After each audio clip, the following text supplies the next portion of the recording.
Hello everybody, I'm continuing my Batman marathon looking at the animated series wave from McFarlane Toys, and this is the third wave we've had of the classic animated series figures. Today I'm going to be looking at another unexpected release as part of this wave, which is the Christmas Joker. Now, this figure was previously released by DC Collectibles as part of a deluxe special 2-pack.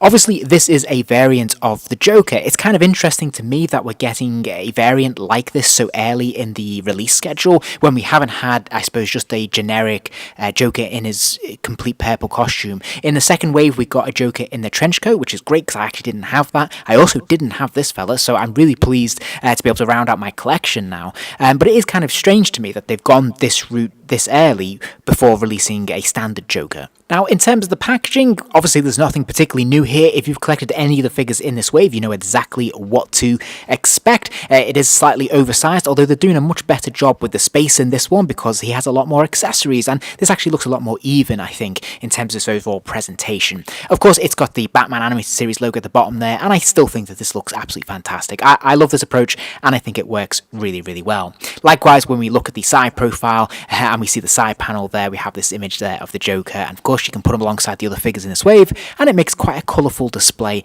in its own right. Once again, if we look at the reverse of the packaging, we have the standard backing that we've seen on all of the other figures so far in this wave, which is of course showing off the Build-A-Figure character of Maxi Zeus. So, as I said, a slightly unexpected release this one, but for me personally, I'm absolutely delighted to have this variant of the Joker. I really like this episode. It's a Christmas episode of Batman the Animated Series, and in fact I think it's a pilot in which we see this version of the Joker, so it's kind of cool. I think this works really well. Now, if we look at the head sculpt, of course this is a new head sculpt. Now, it is recycled from the previous release, but it's different to the other Jokers that we have in this series is what I'm trying to drive at there, and that is because his Santa hat there, of course, is freshly sculpted. So this looks pretty cool. I think this works really well. His grin is more sinister and wider than any other version I've seen, and I think he looks suitably creepy with this expression on his face. This looks really good to me. I think they've done a really nice job. Now, what you will notice with this figure is they've opted for a rubber wraparound for the top of the tunic there, which is quite nice. So this gives it a little bit of a different texture from the hard plastic of the rest of the figure. Actually creates 2 layers as well, which is quite nice.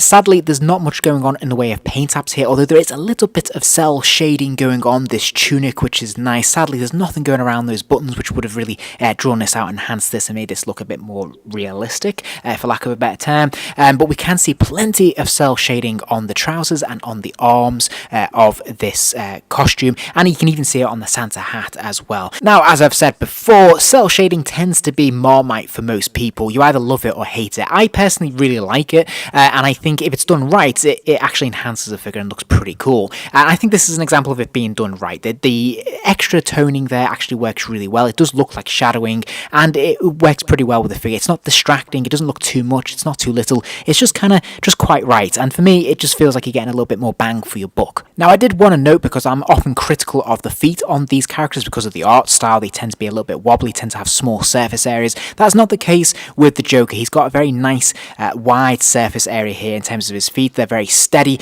and it's very supportive of his weight. So this works really well in terms of his balance. The articulation's a little bit limited, even for this series. He does have a ball joint at the top of the neck there, so he can spin his head all the way around, but there's no give, and I thought there would have been. He would have been able to nod his head up and down, and there isn't.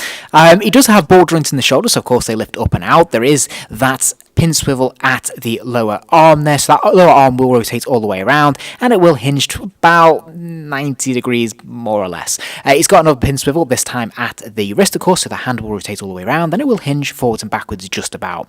Now, he's got a straight swivel at the waist, so he can move from side to side, and he's got that hinge in the hips there, which is a bit unsightly, but it will kick out all the way to the side. As you can see, it will kick forwards and kick backwards a pretty decent way, actually, which is really cool. Now, he does have a single joint at the knee there, so he can kind of bend that leg to about 45 degrees, and then he's got a straight swivel at the ankle. In terms of accessories, Joker probably fares the best in this entire wave. He comes with an additional 2 pairs of hands, so you've got some closed fists and open gripping hands there, and he also has this extra glove puppet hand as well, which is pretty cool and quite nicely decorated and well painted. He also has this candy cane and his Christmas tree, or should that be twig, with the separate baubles, which is pretty cool and comprehensive, and I think they've ported over all of the accessories from the original release here. And I have to say there's enough here to create a couple of different looks which work really well for display. My favourite is this glove puppet hand. I think this looks really cool. As I said, just the detail on this and the fine paint apps are really well done, and I think they've just done a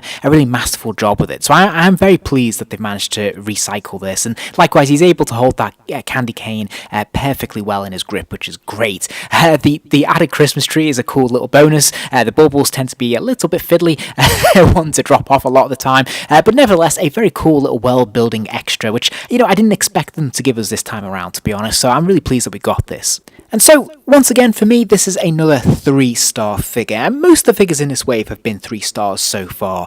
I think this is a really well-presented figure. I think it rounds out the collection quite nicely if you want a variant of the Joker. Obviously, this is ultra-specific, so it may not be everyone's cup of tea, but I actually think it's got a quirky quality which makes it quite fun and is worthwhile picking up, and I think they've really made the most of those accessories to make him more desirable. The articulation, as we know from this line, is a little bit weak, particularly in the head, which I cannot understand why he cannot hold his head up any further than it currently is. It's kind of locked into this downward looking position, which, you know, definitely cost it a star from me. That's a little bit disappointing, but all in all, it's quite nicely presented. It's a little bit of an oddity, but you know, worthwhile curiosity to have in your collection, I think.